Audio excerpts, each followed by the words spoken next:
Claire, Hi. thank you so much for joining us today on the What is a Good Life podcast. Since making your acquaintance earlier this year and just very much admiring your capacity to express your inner world, I must say, I've been very much looking forward to this conversation today. No pressure.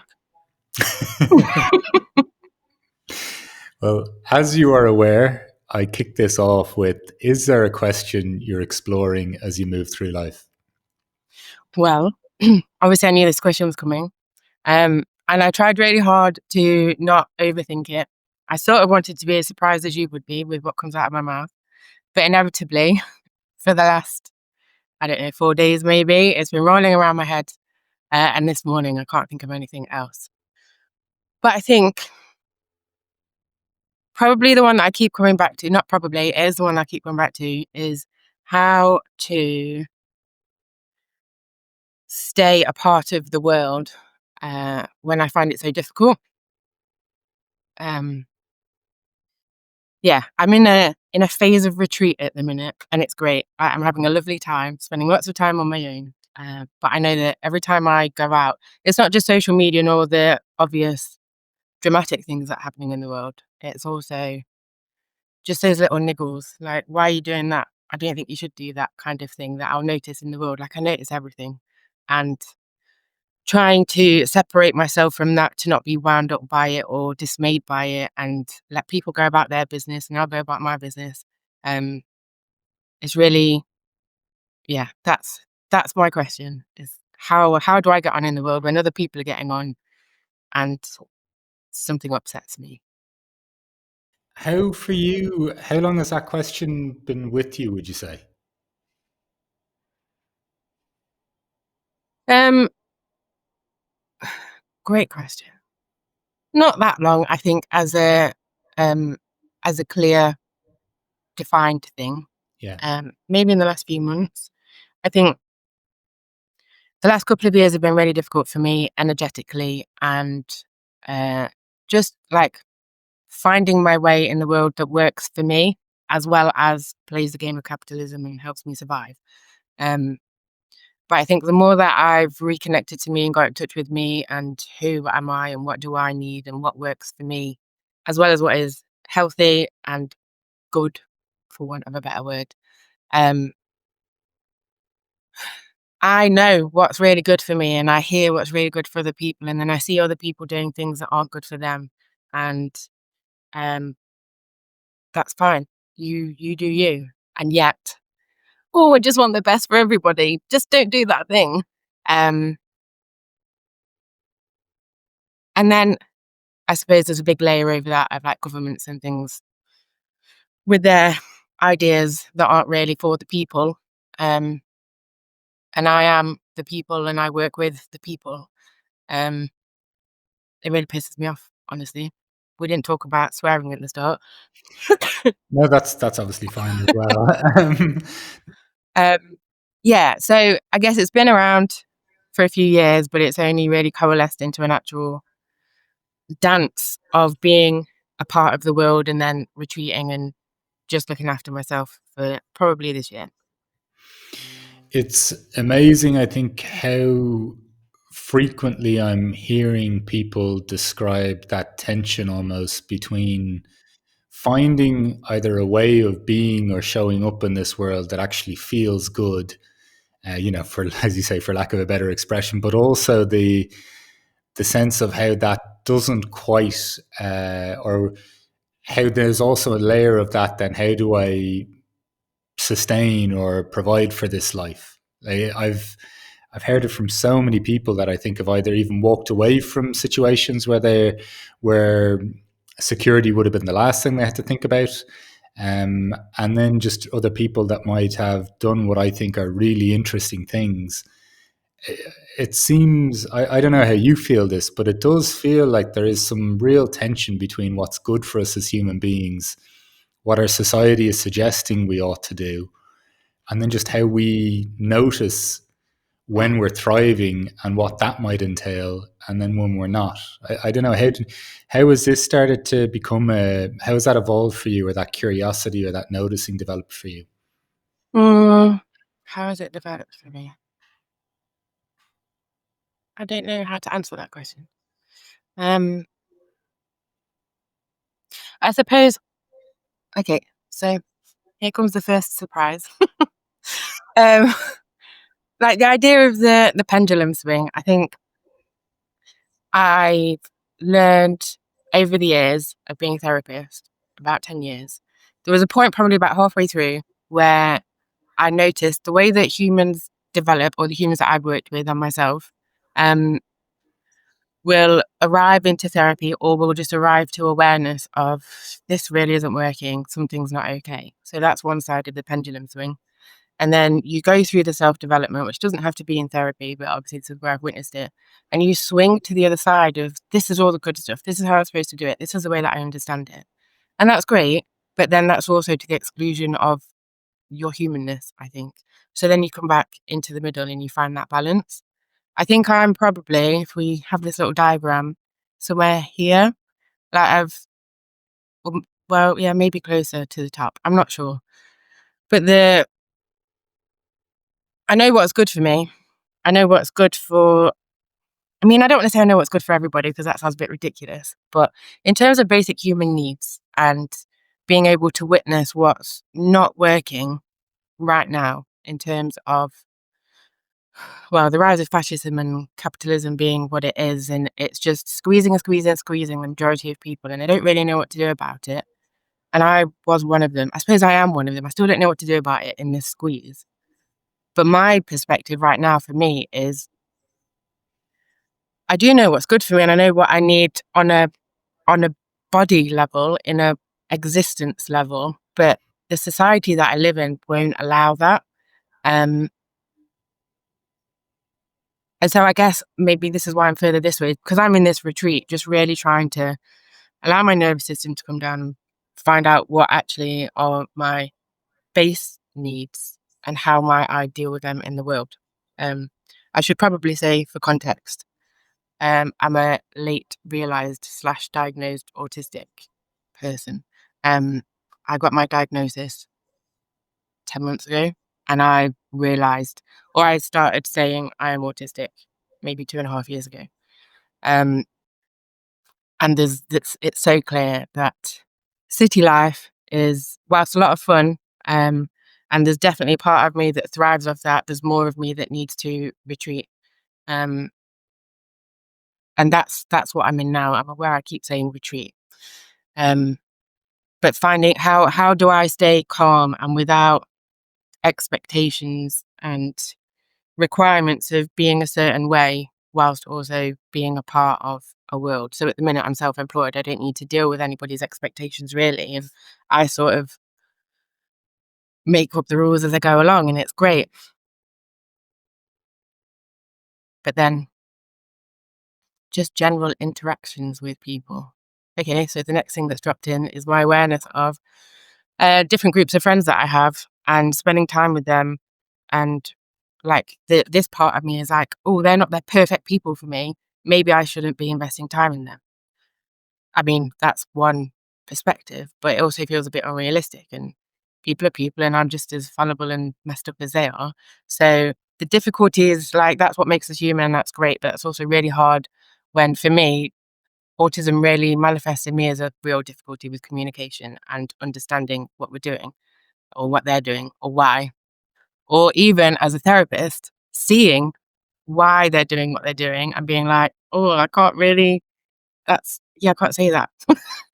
And just holding it back. But I had an experience yesterday with a couple of friends, and we're all quite different. And of course, there's something that joins us. And it ended up that even though we've got like different things going on, there's the same process is happening in our lives, but just in a different way. And it ended up that yesterday we were each the mirror for the other. So as much as I might have got frustrated with what was going on, then it came back at me, and I was like, oh, okay, that's interesting. So I'm trying to remember where you started with this, but I think what I'm taking out of this is more of a faith in the unknown or the gently known, like the unconscious. Collective unconscious is something I've started to understand this year. I'm currently obsessed with the telepathy tapes, and I've started to formulate the idea that whoever it is that's in my life, it's not that it doesn't matter who they are, but it's not about who they are individually. It's more about what I'm learning in that, and also what they're learning in that. So it's not whether they should or shouldn't be in my life. They should. Here they are. Ta-da! It's more what's this connecting within me, and where am I going to go with that, and vice versa. That's been a new thing this year. It's not just what are you here for me, like what am I here for you, which will send me off into an overthinking wonderland. So there's also trying to stop doing that. But yeah. For you though, when you mention that sense of becoming aware of what your base needs are, I know you're even mentioning with maybe some clarity around a diagnosis as well, but the sentiment of, what's good for my nervous system. This expression, I don't know, keeps coming up on my radar somehow. Nervous system, and it sounds so simple when you think about it. I mean, just as why isn't this something we filter our choices or decisions around a little bit more? Like, is this right now settling for my nervous system or disturbing for it? Just curious as to what you've been realizing is what are your base needs? How are you servicing them, or how are you meeting them, I guess, in different ways? How am I meeting my base needs? Begrudgingly. Perfect. I think, do I want to say I think, or should I say I feel? We're talking about my nervous system. It's something that, like you talk about, like the zeitgeist at the minute, nervous system is out there, and it's awareness that people are having, and somatic awareness and trauma awareness. Like there's a lot of that out there in social media, and I think that's great to a point, but there's also that tipping over into the toxic positivity and holding on to the nuts and bolts of it rather than getting into the bodily experience of it. And I think I'm guilty of having done that when I first learned about affect and trauma and the window of tolerance and all of that. I'm like, oh, this is really useful information. And at the point that I learned that when I was training, I was basically completely dissociated from my body and my feeling experience. But I took all of these things and I've learned from them. I've put them into practice. I've experienced relationship with other people and all of that wonderful, fun stuff. And then I think there's a point where it's too much nuts and bolts and it's too much thinking and it's not working because it's still all up in here and it hasn't landed in here. For me, I think there's still that process of, oh shit, it's still a thought and it's still a knowing and I'm still not embodying it. Even though my body might be, there's something about that communication in between. And I think this is true of the therapeutic process or maybe the self-development process, is you learn something and you know something and it makes sense to you, but your system hasn't caught up. And that's really frustrating. And that's like everybody will do a lot of work on that in therapy. So I think to go back to the original question, how am I being with that? I'm really trying to cultivate this sense of openness. And rather than what would I like, how do I want things to be? This has been a real tussle with me this year. It doesn't matter what I want, or it matters what I want, but it's not just me that's involved in the equation. My body is also a 50% part of this. And if they don't want to, well, it's not even don't want to, if they can't be comfortably in here, I've now worked so well that the communication channels are open enough that I can't ignore a request from my body. Get out of here. This isn't okay. And I suppose part of what I'm learning at the minute is being able to discern that feeling of nervousness and anxiety, but it's okay to like try and soothe it and carry on regardless, kind of like doing this today, as opposed to, oh no, this really is a thing that's probably causing harm. I need to get out of it. And yeah, there's something about the trust there. I need to trust the wisdom of my body. And I think that's because I've done enough work now to know that it's not an irrational trauma response. And I say irrational with my fingers because the things that we develop in childhood or later on to protect us, they're not irrational. Like somewhere in there, it really makes sense why we do the things the way that we do. It might not make sense to our logical brain and it might not be convenient, but somewhere in there, there's a reason for it. And now I know that and trust that there's, I don't know, an open to what's going on, what do I need? And I say I, but I mean my body. And then there's a whole different conversation about who's I and who's me and who's we and who's they. And For you though, is that a challenge, that discernment? Because I don't know, I think it's so relatable. And it can actually almost be irritating sometimes when people say, "Oh, I've made this realization," and you're like, "Really? You've been away for a retreat at the weekend, or maybe you've gone on a mystical journey with psychedelics or something, and you're telling me that you now understand something about yourself." And I always think it's far more interesting after that mental realization. What's different in your life months later? yeah. Like, And that's but the top down thing that I was talking about. You know absolutely, it, yeah. but then how do you become it? Yeah, and I think it's an inevitable part of it all, right? Like, you can, and it's not about like, I just mean in the process through it, that at some point I've definitely thought, if I've made a mental realization about this, now I know. And but I know some brilliant people that are really attentive to their processes and know their triggers and know their responses, and they're like, fucking hell, I'm doing it again. Mm, And so, and I think that's a wonderful place for compassion for ourselves, and just maybe even a realization of the human existence in some ways. Not to say that it will always remain there, it will move. From you, I just love to know what your sense is of discerning that, because I find that it's a really interesting thing, isn't it? Like, is yeah. this a fear response? Is this an anxiety? Is this, can I stay here? Like, just curious from your perspective, what's that like for you?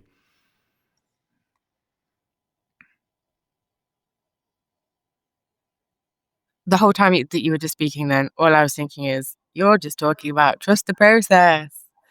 And I almost satirically, but not really, like I do really mean it. We'll say trust the process often enough that people know to associate this with me. Um, but I've also included a swear word in there as well. And I think what you just described there it's a really accurate depiction of it. It's the back and forth, like the ebb and flow of going through that process. And it really is about trusting the process and catching yourself. Let's bring it back to me. Catching myself in whatever it is that I have unconsciously got back into. Um, I think, like when you said, is it a fear response, an anxiety response? Probably all of the above. It all really Yeah. depends. One of my one of my big realizations recently, no psychedelics involved, is, oh no, that's not true. This is psychedelics involved. Um, the realization recently wasn't, but I think the root of the matter, it was, because I was thinking about, I was obviously reading a trip report or something, um, and the theory of psychedelics and why you do it and what's a, a healthy way of using them is, like if you don't let go, if you don't allow it to happen, like you're going to be fighting against something, and that's when you can have a bad trip.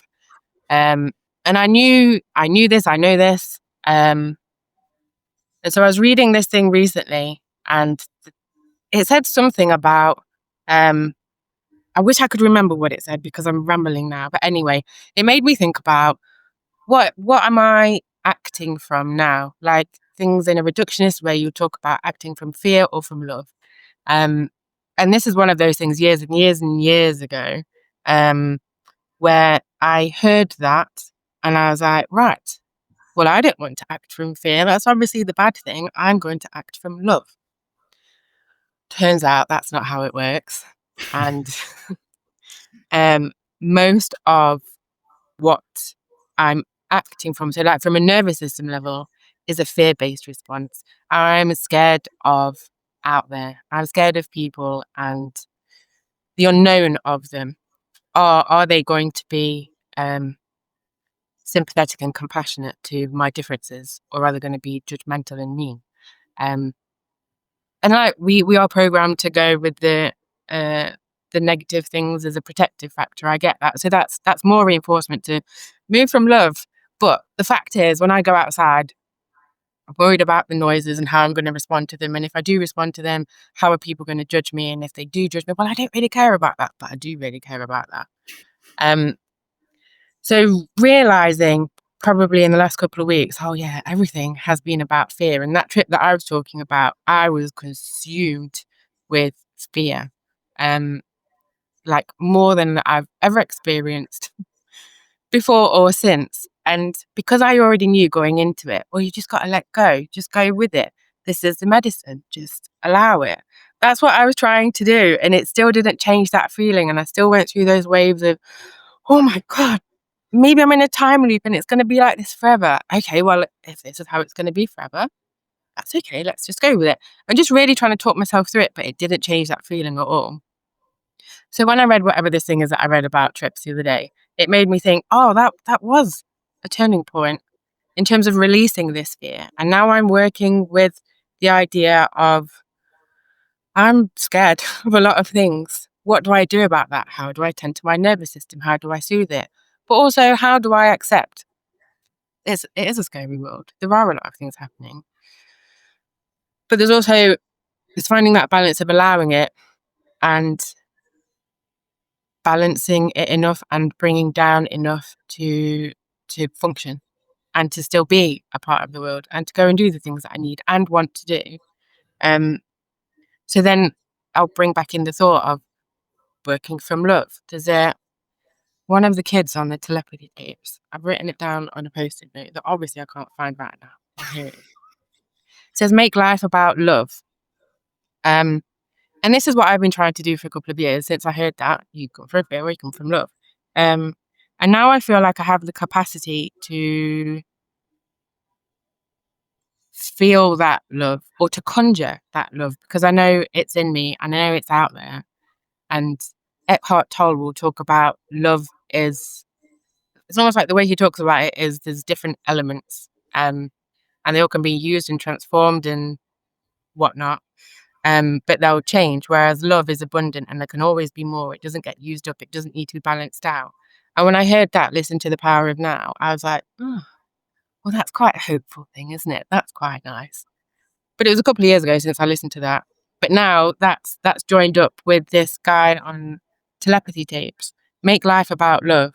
And that's what I've been trying to do for me, but also because bloody hell, there's a lot going on right now and we could do with more love. So trying to hold my fear, carry on anyway, but also grow more love. I have no idea what your initial question was, but I know I'm talking about fear and love. No, this is perfect though. This is the initial question was just around the discernment between whether am I leaving this for fear or is this just because it's not a useful thing for me to remain in this. And I've come to I've had similar inquiries myself as well around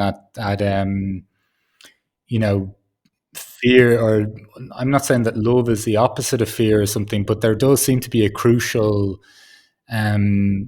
motivator behind a lot of our actions. And I think this is when you look at the world and I think fear, it's really something it almost feels tangible. Like it feels like there's a thickness in the air where fear is dominating the wider kind of zeitgeist, and yet at the same time too, I don't think the presence of love. I don't think love is never not there. I think we're almost just getting. I just mean we're more getting in the way of it. Like I think we have to do things for love not to be at the foundation of things, or to block ourselves or cut ourselves off from it. Yeah. And so, and just by the way, I've had a similar experience with psychedelics a long time ago where I was stuck in a time loop of just this same thing is happening. And it was a kind of a beautiful thing of like just a realization that, the pain is here, but I don't need to tense up in anticipation of each time the wave crashes. I don't know if you're using wave metaphorically there, but waves were something that I was experiencing in this as well. And it was this beautiful thing of just like, the pain can still come. And almost probably even reflecting on it now, some sense of trusting that there is love is still present. Like life will be its series of ups and downs. Just really fascinating because you mentioned it just a couple of times. What is that experience like for you when you're outside? I would love to ask you about retreat as well in terms of what that means to you right now. But just what is that process when you're going outside and sensing that the world may be how it is, and also noticing some of your other sensitivities to various sounds or whatever it might be? How might you describe that? Um, it is sensitivity to sound is the big thing, and sound and busyness, I think. Um, I live on a main road on the edge of a city, and it's a through road, so there's a constant sound of traffic. Over the summer, I noticed every single day somebody somewhere within earshot was putting up or taking down scaffolding, and there's a real particular sound to that. Um, so they're just like sort of like the background noise, but um, I think once I started to notice, I suppose once I was given permission to be sensitive to sound, or be sensitive to the world, be sensitive to sensations and stimulations. Um, and I think I sort of gave myself that permission once I'd started to understand about autism, and then once I was comfortable identifying as an autistic person. There was still an extra layer of validation given by the NHS diagnosis. And like, oh no, this really is real. It's not just me making it up. Um, and I don't think it's as a result of that. I think this is just the steady ongoing process of just becoming more aware of my experience in the world. And I do wonder if the world is maybe a bit noisier than it was. I don't know. I'm making that up. Um, but just like walking down my local street, and it varies throughout a month, I suppose. I'll have different levels depending on where I am in my cycle of sensitivities and capacities. Um, it's really, what's the experience like? I think I try not to be too aware of it because I'm aware of, like, if it's on, then I'll notice it. Right. But I also know I'm noticing it anyway. I think it's most acute when there's a sudden noise, like sirens going past me. I will cover my ears if they do. And that's fine. Usually I know that they're coming, but you know when one of them fucking turns it on right next to you, um, that's triggered meltdowns in me before, which is it's a new thing that was really the first time it happened. I didn't know that's what it was. I don't think I was even comfortable calling myself autistic at that point. But it just made me like tense up and then start crying. I was like, why am I crying? It's just the police car or whatever. Now I'm more aware of it, and it doesn't always happen. So I think there's also something about checking in with how I am before I go out, so that I know, or I can be a little bit more prepared if there is something alarming that happens, to just be able to contain myself so that I'm not too shocked. And there's also just something about trying to relax and just go out in the world and be okay. Mostly, I've probably done a lot of evaluating before I even leave the house, and I'm much better at giving myself permission not to go, or it's not quite bargaining with myself, but what's the good stuff I'll get out of this? Either seeing people or getting the thing that I need, or engaging in an experience, versus how long is it going to take me to recover from this? Is it actually worth it? Maybe I'll just stay here and do something creative. I don't know. Um, I wish I didn't think so much about it. And I think I'm glad that I do, because now that I have this awareness, overall it is serving me well, but it is also, like, the reality is I'm a, I'm a very sensitive soul. And Yeah. actually, I probably could benefit from a very different environment. Well, not probably could, I will. Um, but also I can't change that at the minute. So it's about balancing the reality of life, what's ideal versus what can be done, and cultivating this openness. When you were speaking before, about love and fear and the different processes people get themselves into, there's another person, and I don't think this is his original stuff. It's probably come from somebody else. Anyway, the idea of contraction or opening out, it's Flynn Skidmore. And that's a really helpful, like, simple language thing that helps me think about, if I'm going to go and do this, is it making me, oh no, I don't want to do it? And if I am, for what reason? Is this something that's just fear-based, but actually overall this is a good thing to do? Or is it, oh no, this is too much, it's not okay? And then also, like, when I'm talking about love and cultivating love, I see that as an open thing, and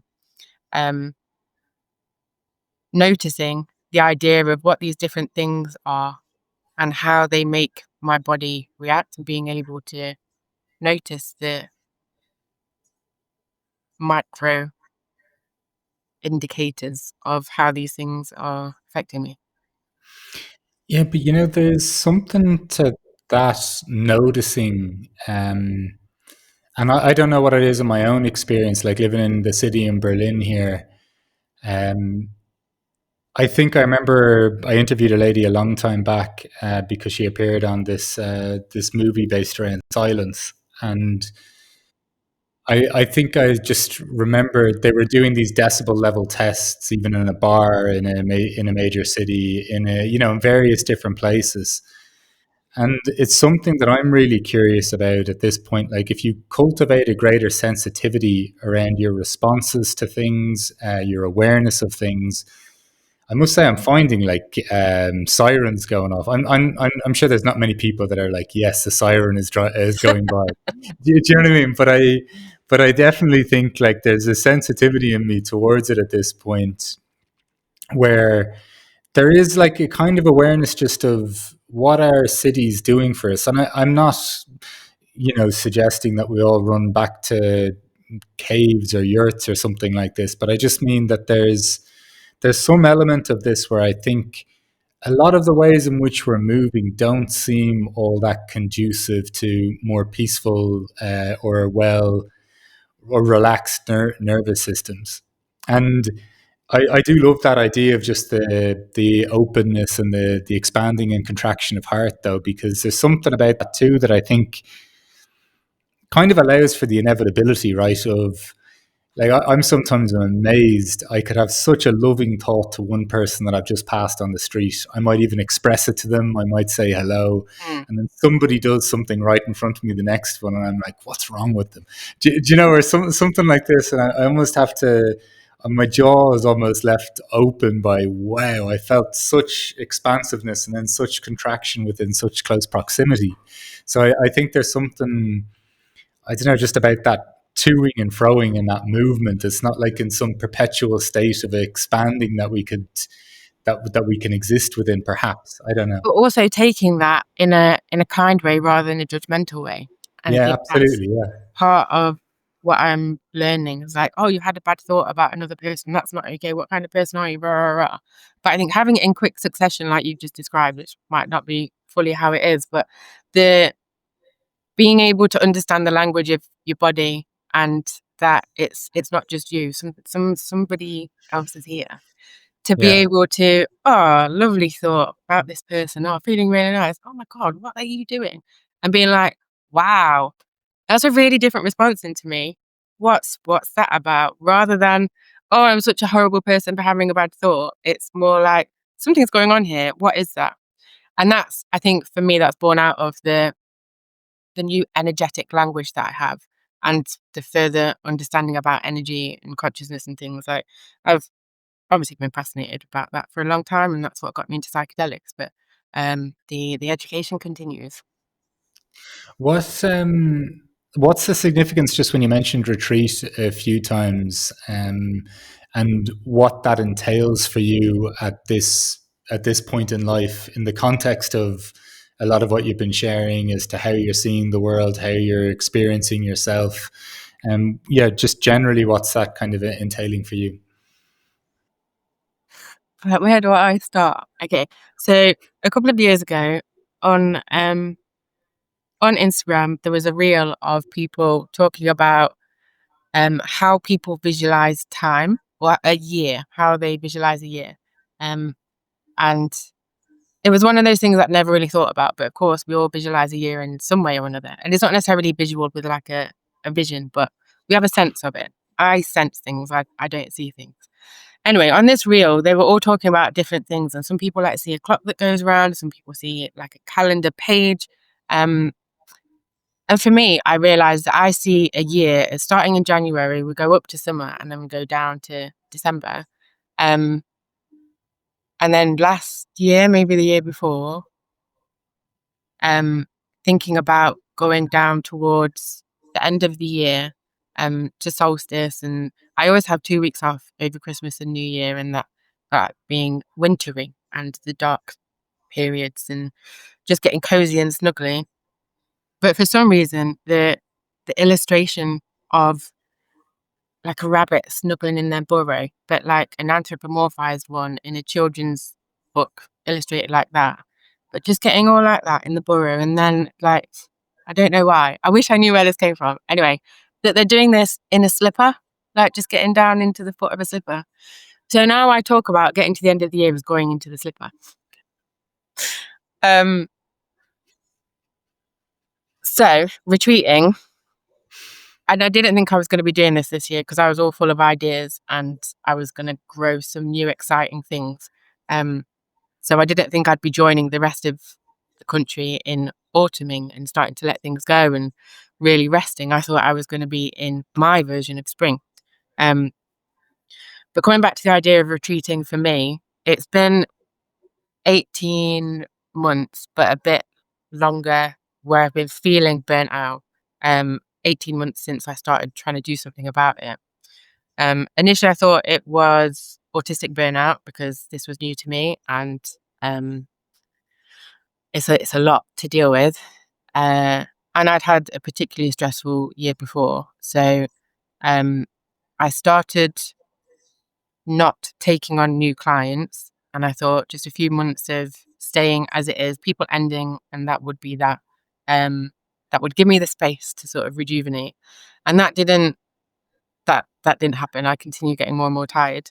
Um, and then the idea of perimenopause was around, which I refuted when a friend brought it up. I was like, no, it's autistic burnout. It would make sense that I'm in burnout because of XYZ reasons.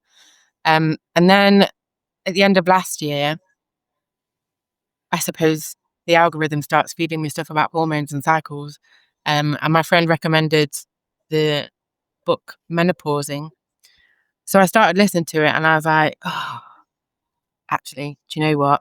And it starts to make you think retrospectively, kind of like with autism, but retrospectively, the symptoms of menopause that I've been experiencing. I was like, oh, that's probably what's happening. Let's go and try HRT, and that'll be the magic bullet, and I'll get all my energy back. So I started that in April, and I've changed it a couple of times since then, and I'm still less than I was a year ago. Like, I now understand the actual definition of the word fatigue rather than just tired. And like, what is this? I still don't know what this is, but it's very clearly a message that I need rest. So these 3 months, October, November, December, I decided in September that I would take these as doing the minimum to survive. So I'm going to carry on working, seeing my clients, but I'm going to stop trying to grow anything new or make anything new. And I'm only doing things, I suppose, that feel expansive. Um, and really just let everything else go away. Make sure that I've got the movement that I need, and like fresh air and things like that. Creativity is something that, whilst I like to grow it, it's also something that really feeds me. So I'm engaging in that as well, and that's okay. But otherwise, I'm dropping all the shoulds, and I'm really hoping that these 3 months of letting everything go and any expectations really that I have on myself, and really being discerning. You said that word a few times today, discerning about who I'm seeing, when and why. Um, and also like being honest about how long it takes me to recover from that. I started to notice, no matter who you are or what we're doing, how great it is. I still need a day or so to get over that, which is very inconvenient. But that's true. So rather than, oh, I'll just get on with it, ignore that, it's fine. It shouldn't be that way. It didn't used to be that way. Well, it is that way. So I've given myself permission until solstice, if not the new year, to do as little as possible, but properly. Not like, I mean, I do need to break my scrolling habit. And every now and then I do, like I have a day off every couple of weeks. But to really, I suppose it's kind of like the idea of meditation, but I'm not meditating. But it's, bring it back to you. The idea of presence, which is what I learned in the silent conversations. The power of presence and the importance of it, and of, you don't need much else. To stop, okay, I'm acting it Yeah. out, to stop bringing the things in and to just let them go, to get into the slipper and to just really radically rest, but not stagnate. I think that's why I mentioned getting outside and moving, because I know that that's good for my body, and good for my mind, actually. Um, so getting the balance of those basics before, hopefully, feeling a bit more energized for the new year and being able to develop some of these bloody ideas that I keep having. Or maybe not some. This is my problem. Develop one of the ideas and do it fully rather than all these scattered things that get me all excited, but I don't fully go anywhere with. So I'm getting in the slipper is my short answer. Is that though? Is that? I think so much of what you described there is really beautiful. By the way, in Oh, terms of just a response to what life is and a response to our own needs. Is that something new for you in the sense of the way you frame that? That okay, I'm feeling, even this fatigue, and that being an invitation almost to rest, and rest intentionally, obviously, with the way you're talking about it. Is that something that is like a recent change for you, or would you typically try to push through that, or move through that in a different way? um, relatively, in terms of 40 odd years that I've been alive. Um, so yeah, relatively recently in that way. I think, I can't remember what words you just used then exactly, but it's made me think it's not about pushing through. Um, it's about the unconscious processing becoming conscious for me. When I learned, when I was training to be a therapist, there's a weekend, or at least a day of a weekend, that's on shame, and we learned about what shame is, and I can't remember much else because I was dissociated then. But I do remember thinking, oh, I didn't really have shame. Like that's not really an emotion for me. And then I suppose as the weekend went on, and it might not have been quite as quick as that, but the weekend started to land things. And then at some point soon after, I was like, oh my God, I am wearing a cloak of shame. Like there's, I am just shame personified. Um, which obviously that's one of those, I know it, but it hasn't changed anything because I need to go through all the processes. And 10 years later, I've gone through a lot of processes. I think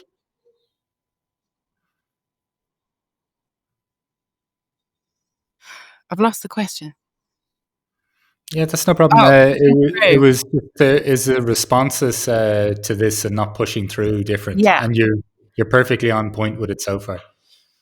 So the also learning at some point in those first 5 years, first years, 5 years post.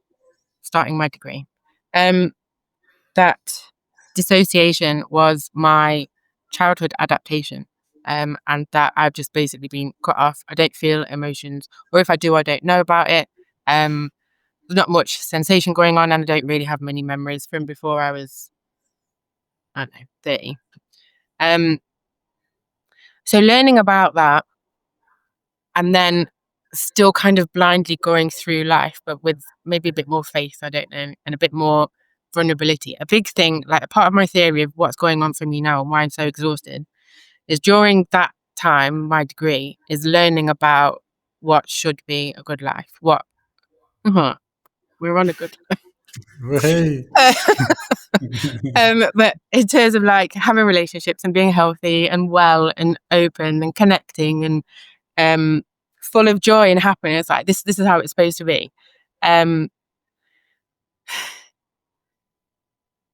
So sort of taking that as the rule book, if you like, and like, right, this is how I'm going to live my life now, because this is, I know this is what a good life is. But then the very abrupt and regular realizations that, oh, you can't just decide to do that. Other things will happen. You will make other things happen, not on purpose. That will get in your way, that will disrupt things, that will make you very uncomfortable or sad or angry or whatever. And you'll do that to other people as well. And it's like, why is this going on? I know better now. What? I don't understand it. I think I'm at a point now where I understand a lot more as to why that is. 2 years ago, was it 2 years ago? Sometime in the recent past, I went to supervision with the question, how am I getting in my own way? And I asked, because it was group supervision, there was 3 others plus the supervisor, or maybe 2 others, maybe one was away. And I asked the question, how do you think I'm getting in my own way? And I got some truths back, and that was interesting. And I suppose it's also illuminating and illustrative of how much I still didn't know, because what I did know, I was doing it. I was doing it faithfully, and I had the right attitude and I had the right intention. But somewhere in me, that hasn't joined up yet. And actually, where I'm thinking that I'm open and available, and I want to make relationships with people, and I want to build deep friendships and have a lovely time with people, there's a part of me that is terrified of people and is autistic, so actually finds people quite a struggle and has a lot of trauma of when they did not do relationships okay. So while I'm here like, yeah, let's go and meet people and do all of these lovely things, people didn't respond very well to me or at all. And I think that's because unconsciously this part of me was radiating out, no, don't come near me, I'm scared of you, I don't know how to do this, what's going on? Whoa. Yeah. And so some of the feedback that I got from people is that I'm spiky, and I was like, really? But I'm so gentle and loving, but that's not what's coming out of me. So that was quite a turning point for me, really, in the recognizing how much I don't know of what's going on in me and what's going out there. And I think I do know a lot more now. And there's a part of me that also knows how much I don't know, which I think is part of this retreat, if I'm honest. There's a bit of me that's scared that I'm putting stuff out there that I don't know what it is and that could cause me or somebody else harm. And there's this awareness that I was so fucking tired and I don't know what to do about it. And I know it's not compatible with the things that I want to do out there. So let's stay in here and do those things. And hopefully through that, some kind of clarity will come. I think there's something about, and I can bring this back to the silent conversations, like some of the conclusions that I came to from that is how little we need to connect. And I'd love to be able to make other people join in with me in this, but it's such a vulnerable thing to do. But how little I need to connect and the other people that are in the group, but also the clarity of that connection and the humanness and the simplicity of it. So I think it's taking a bit of that learning from that, as well as understanding what overstimulation means to me, and there's just all of this coming on. So let's try and clear that out as well, so that I can come back to be this being I am Yeah. simply a being. Um, having as I don't know what I'm having, but to simply be a being and to find what I need in that to be okay for me. Also knowing there's a point where I'm going to go out there and I need to be okay for them, whoever they are. But also, how do I protect me and maybe them from the harshness that's in the world at the minute? And whilst I can have compassion for the people and where this harshness comes from, and this really twists me up sometimes, the empathy that I have for the people that are doing awful things and where that's coming from, fine. And also, they're doing awful things and it's having an impact on people. And like, how do I balance that? So I think part of my come away, I want to learn how to hold me safely, go out there and help, but also have fun and joy. Um, Yeah. yeah.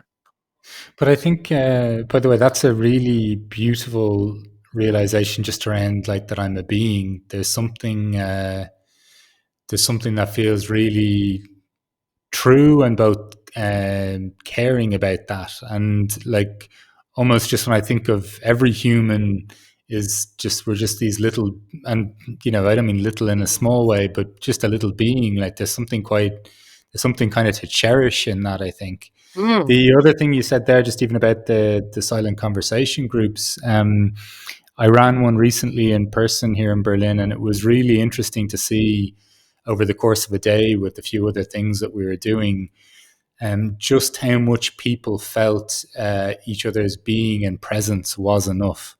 mm, And just, from a lot of the things you're pointing to, even in the outside world, or even just the way that we're presently relating to each other or even judging each other, I think it is really that simple. And just one other question I wanted to repeat that you said there is, how am I getting in my own way?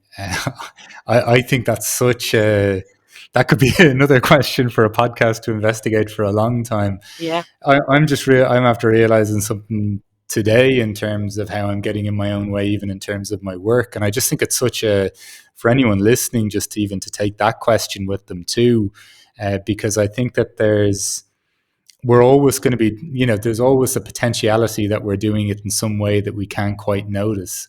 And I think even if it is just a mental realization to start with, it's a beautiful thing to just to become aware of. Mm, And, just in so many of the things that you've been sharing, even just how can I stay a part of this world almost while in retreat, the acknowledgements of why that can be difficult right now, just in the present system, the present zeitgeist, the various different things, our own personal development, our own attunement to what is in this world, our own even lack of acceptance sometimes for ourselves, for other people. But this general feeling of coming into an understanding with each other, of a learning from each other, being with each other. You mentioned openness a number of times. And then also this just nod to both the energies of this life and a realization of the compassion that we can afford ourselves, in moving into the slipper, shall we say, for these few months. But then taking deliberate action as well, from the sense of dedicating yourself to what is helpful to your own nervous system and realizing what nourishes that. And also beautiful kind of reflections on the sense of the source of our actions, whether that's from either love or fear. Really curious to ask you, Claire, the question of what is a good life for you?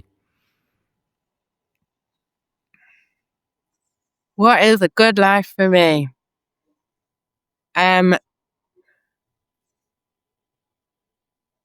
you said before something about, and I'm not saying we have to go back and live in caves and back to nature, but I think there is something about, for me, a good life for me is based in the basics and in the presence of me and presence of others.